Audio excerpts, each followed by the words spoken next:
Leo, December. Here we go, Leo. So you have Mars, the planet of action, in your sign right now. It's been there for a little while. It's going to be there for a while because it's retrograding. So it's going to kind of do this back and forth motion. So Mars is the planet of action. It is the god of war in Greek mythology. Across from Mars, you presently have Pluto, which is Hades in Greek mythology, across from each other in opposition. Okay, we've had a couple exact oppositions over the past few months. We're going to continue to have this kind of back and forth. So you do have this opposition going on with Pluto for the next 20 years. So these are intense times for you, Leo.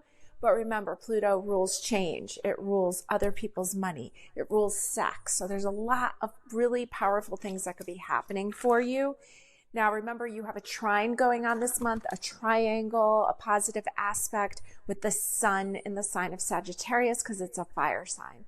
So smooth, harmonious energy with the sun in Sag until December 21st when it moves into Capricorn. You also have a trine, harmonious aspect with the Mercury, the planet of communication. And although Mercury is in its retrograde period, it's still in the sign of Sagittarius. And so it's going to be making a nice trine with you. So you got a lot of retrograde activity with these planets. So this is a good time. Really, I've been talking in the December month ahead about this gestation period over the winter to just kind of like sort through things, get clear about what it is you want, what you don't want, because by spring, you're going to have a lot of clarity and a lot of oomph to move forward.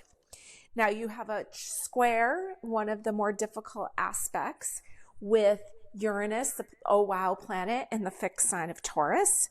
That's been going on for a while now, too. And so just make the most of it, Leo. You're in a powerful, powerful period of your life right now.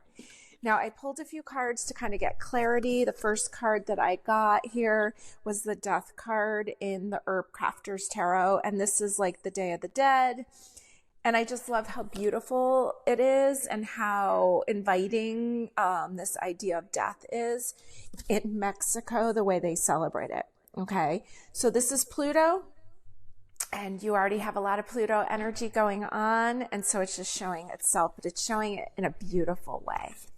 Your next card is the Five of Wands here from the, what is this? The Cozy Witch Tarot. I love this deck. It says, a good coven lets every witch have a say. And Five of Wands is usually a card of competition. Okay, but there's a lot of fire. It's Five of Wands. And so you want to make sure that you give everyone a chance to have their say. So there's not a lot of fighting, okay? Because the last thing we need right now is fighting when you've got the god of the underworld and the god of war across from each other, okay? Now, the next card we got was the Eight of Canes here. This is traditionally the Eight of Swords. There's a lot of overthinking or thinking you're stuck when you're really free, okay? So there's a lot here, a lot of intensity. It's easy to get into it with others, so you just got to be careful about that. That's going to be going on for a while. Let's see what else you need to know here, because that was my pre-reading. So let me do a live reading for you right now and see what comes up. Our first card is the Seven of Candles. And this is traditionally the Seven of Wands. And you're kind of being on the spot here. You're like center stage. Which actually, I think you kind of like, Leo.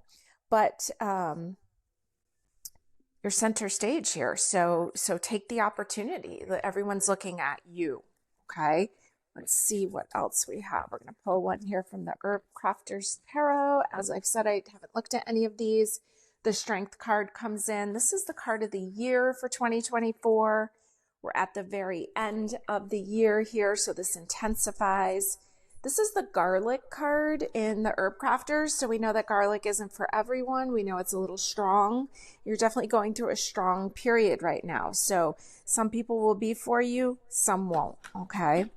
Now, let's see what else we got here. One more card for Leo for the month of December.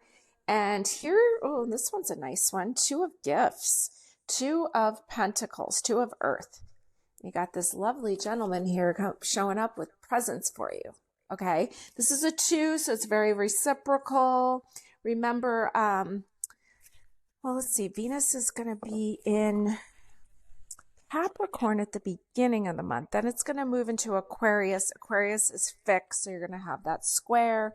So make the most of the relationships in the beginning of the month. That's when there's going to be more harmonious energy. But remember, squares, you kind of have to, I guess not really compromise, but you really need to see each other's viewpoint and maybe zest away the things that don't work so it doesn't have to be a big collision. Okay.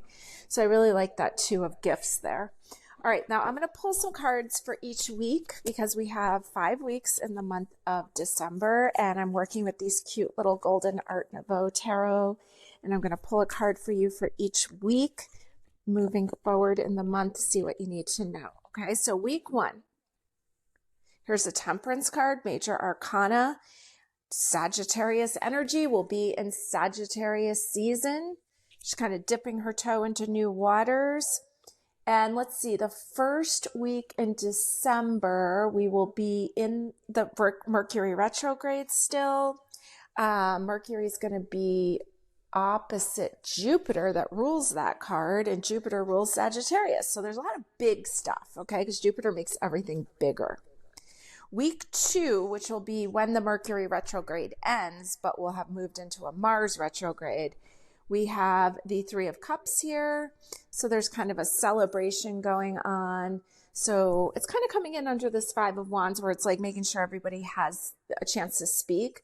So just enjoying your groups and giving everyone a chance to be in the limelight.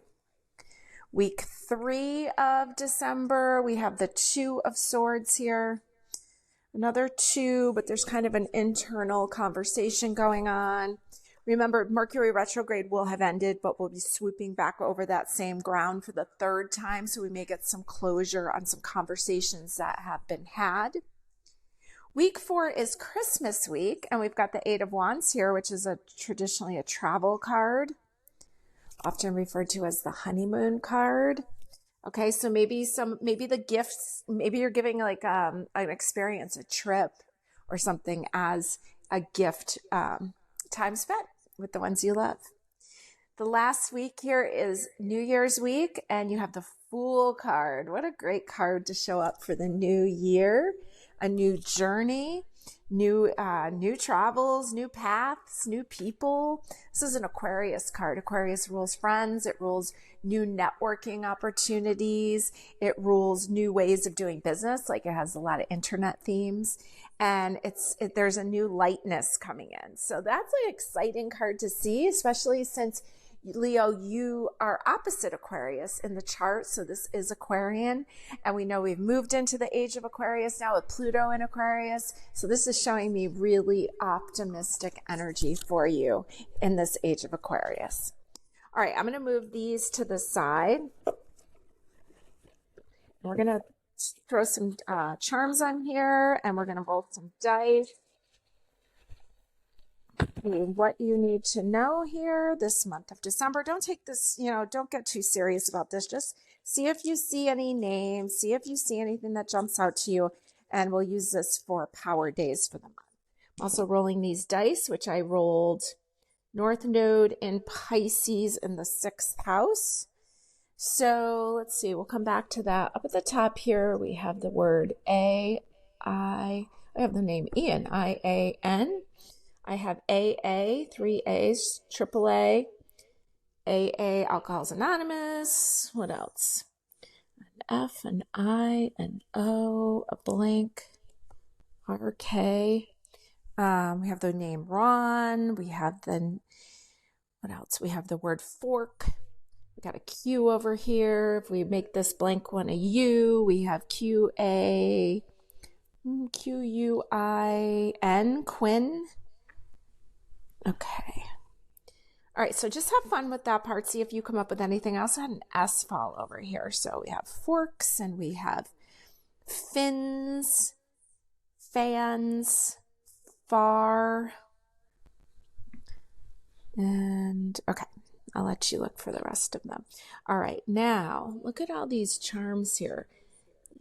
7 on this moon cycle stone here, landing on the 12th. A lot of activity on the 12th.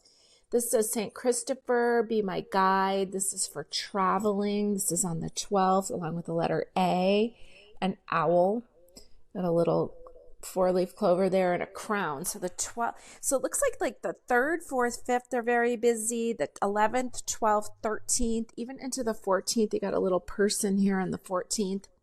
Then we've got a letter A on the 18th, F, I, Q on the 20th, and then some energy on the 22nd, kind of a blank, almost like anything wide open, almost like Aquarian energy. Got the Tree of Life on the 23rd.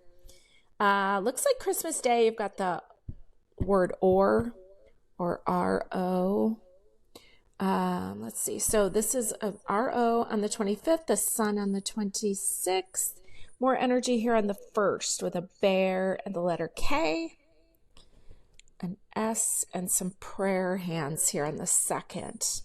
And there's an anchor here on the 27th. Okay, so you've got like a lot of midweek stuff, although it looks like almost like the weekend of the 22nd has some activity. And then actually under here on the 8th, you had an N34.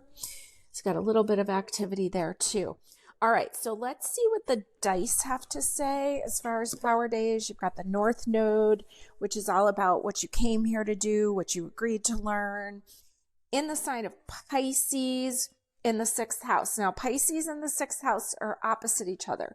Pisces rules the 12th house, which is like the house of retreating back, the house of, it's called the undoing, right? So it's like undoing old karma, undoing old ways of being.